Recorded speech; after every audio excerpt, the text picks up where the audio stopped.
5월 7일 로마서 1장 17절 말씀 생각해 보겠습니다. 어제 16절 말씀에 이어서 17절 말씀도 계속해서 복음에 대한 말씀을 하고 있는데요. 우리 성경에는 복음에는 이라고 시작하고 있지만 원어 성경이나 영어 성경에 보면 for를 접속사로 사용하고 있습니다. 그러니까 이 16절의 말씀에 대해서 왜냐하면 이라고 그 이유에 대한 설명이 이제 오늘 본문 17절 말씀인 거죠. 16절 말씀에서는 이 복음은 사람을 구원에 이르게 한다, 이제 이런 말씀을 했잖아요.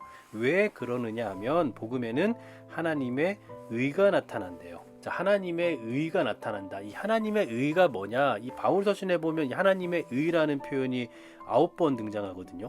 물론 그때마다 약간씩 의미가 좀 다르게 쓰이긴 합니다만, 오늘 이 본문에서 쓰이고 있는 하나님의 의라는 표현은 무슨 의미냐에 대해서 크게 세 가지 정도로 학자들은 분류를 하고 있습니다. 첫 번째는 하나님의 속성이다 라고 말해요. 그러니까 하나님께서 갖고 계신 그 고유의 이 속성으로, 그 하나님의 의로 이 언약을 신실하게 지키신다, 이제 그렇게 연결을 시키게 되는 거죠. 두 번째로는 이 의를 하나님의 구원으로 보는 견해입니다. 그러니까 앞에 이 16절에서 말씀했던 그 구원과 같은 맥락에서 해석을 해볼 수 있다는 거겠죠. 마지막 세 번째는 하나님 의로부터 오는 의. 자, 그러니까 하나님께서 갖고 계신 그 의를 우리 인간에게 전가시켜 주신다라는 그런 의미로 본다는 거예요. 그러니까 우리는 의롭지가 않잖아요. 사람은 죄인 아닙니까?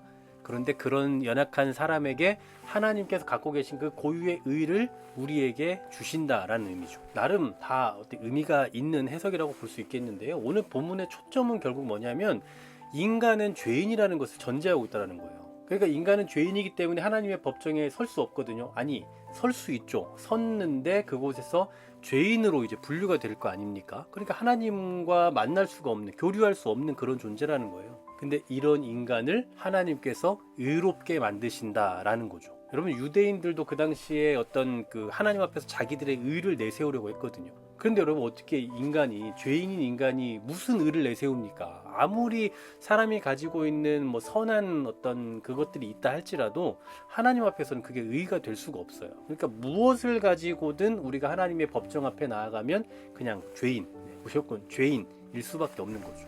그래서 인간에게 뭐가 필요한 겁니까? 하나님의 의가 필요한 겁니다. 하나님의 의가 우리에 입혀져야, 덧입혀져야, 그래야 우리가 하나님 앞에 설 수 있다라는 거죠. 그렇다면 어떤 통로로 우리가 하나님의 의를 얻게 되느냐, 이제 이게 중요하겠죠. 하나님의 의가 우리에게 이렇게 전가가 된다는 건데 어떤 방식으로 전가가 되느냐라는 건데, 그 통로가 뭐냐? 바로 믿음입니다. 믿음으로 믿음에 이르게 하나니 오직 의인은 믿음으로 말미암아 살리라. 계속해서 믿음을 반복적으로 설명하고 있죠. 믿음으로 인해 하나님의 의를 우리가 덧입게 된다는 거예요. 여기서 우리가 오해하지 말아야 될 것은요, 오직 믿음으로 구원을 받는다라고 하니까 하나님께서 믿음을 조건으로 내세우신 거다라고 본 건 오해입니다. 그러니까 우리의 믿음을 보시고 하나님이 건지신다, 이렇게 되면 결국 이 믿음은 뭐가 되는 거예요? 그러면 결국 공로가 되는 거죠. 우리의 공로가 된다고요. 이 우리의 공로를 근거로 해서 구원해 주시는 게 되는 거잖아요. 내가 믿어야만 구원을 받는다? 그럼 내 공로로 구원을 받는 거잖아요. 우리가 그동안 맨날 하나님의 주권을 얘기하고 또 사도 바울이 계속 말하려고 하는 게 하나님의 주권이에요. 하나님의 주권적인 은혜로 우리가 구원받는다라는 건데, 우리의 믿음을 근거로 구원을 받는다고 하면 그럼 결국 우리의 믿음이, 내 의지가 구원의 조건이 된다라는 거죠. 그런데 언제나 사도 바울이 말하고 있는 이 믿음은 우리의 구원의 어떤 그 공로 아니면 어떤 근거로 말하고 있지 않습니다. 이 로이드 존스 목사님은 그리스도의 의가 나에게 주어지는 통로라고 설명을 해요. 통로. 그러니까 지금 방금 설명드린 대로 이 의가 우리에게 오기까지 어떤 통로가 필요할 거 아닙니까? 관이 필요하잖아요. 그 관이 바로 믿음이다라는 거예요. 그러므로 이 믿음은 구원의 근거가 아니고 구원의 방도, 혹은 뭐 구원의 도구, 이렇게 표현해 볼 수 있겠죠. 그래서 우리가 잘 알고 있는 것처럼 믿음은 뭡니까?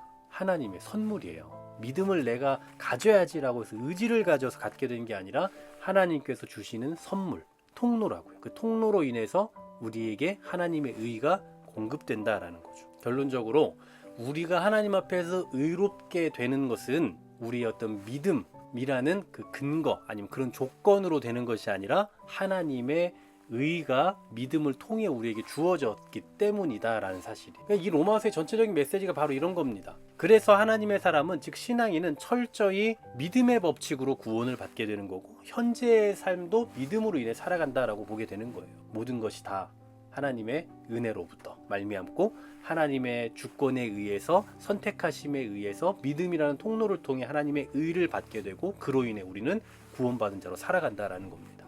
여러분 오늘도 저와 여러분이 구원받은 자로 살아갈 수 있는 이유는 다른 게 없어요.